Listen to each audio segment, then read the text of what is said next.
रस्सी का जादू, हरियाणा की लोक कथा।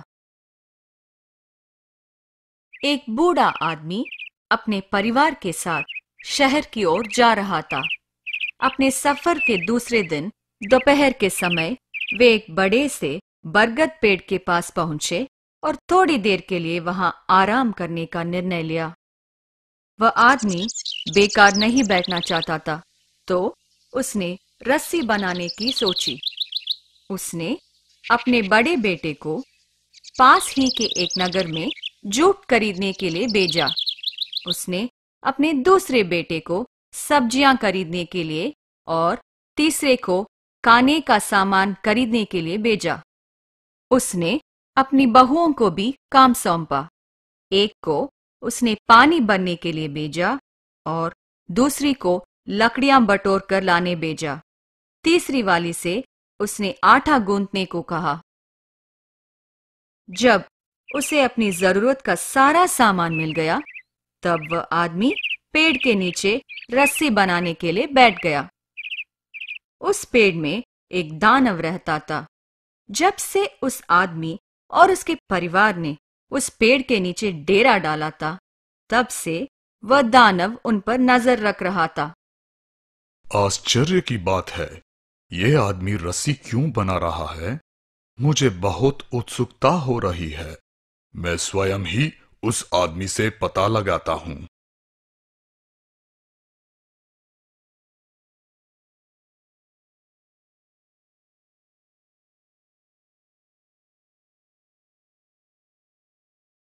अरे आदमी, तुम किस लिए इतनी लंबी रस्सी बना रहे हो? उस आदमी ने अपने डर को छिपाए रखा और अपना काम करता रहा।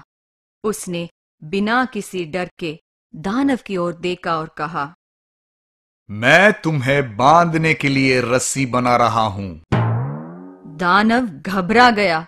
भले ही वह शरीर से बड़ा था, लेकिन अंदर ही अंदर वह बहुत डरपोक था। वह उस आदमी के चरणों पर गिरकर दया की भीख मांगने लगा।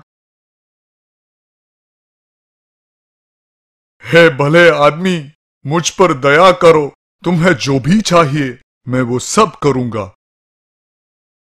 ठीक है, मैं तुम्हें छोड़ दूंगा अगर तुम मुझे सोने से भरे संदूक का खजाना दोगे। दानव ने आदमी के आदेश का पालन किया। वह बूढ़ा आदमी खुशी से फूला नहीं समाया। अपने सफर से वह एक अमीर आदमी बनकर अपने गांव लौटा। जब उसके पड़ोसी ने सुना कि उसे इतना सारा धन कैसे मिला, तब उसने अपने परिवार वालों को इकट्ठा किया और दानव के निवास स्थान की ओर निकल पड़ा। वहां वो अपने बेटों और बहुओं को आदेश देने लगा, लेकिन उसके बेटों ने पेड़ की छांव छोड़कर यहां वहां जाने से इनकार कर दिया और उसकी बहुओं ने उस पर ध्यान ही नहीं दिया। उसे सब कुछ अपने आप ही करना पड़ा। आखिरकार उसने अपनी जरूरत का सारा सामान इकट्ठा किया और रस्सी बनाने के लिए पेड़ के नीचे बैठ गया। वह बहुत रोमांचित हुआ जब उसने दानव को पेड़ में से नीचे उतरते हुए देखा। अरे आदमी, तुम वो रस्सी क्यों बना रहे हो? आहा, मेरी योजना कामयाब हुई। दानव आ गया। तुम्हें बांधने के लिए, और किस लिए? दानव हंसने लगा। तो तुम डर गए हो। अच्छा होगा अगर तुम मुझे खजाना दे दो, नहीं तो मैं तुम्हें नहीं छोड़ूंगा। अभागे आदमी, तुम्हारा अपना परिवार तुमसे नहीं डरता।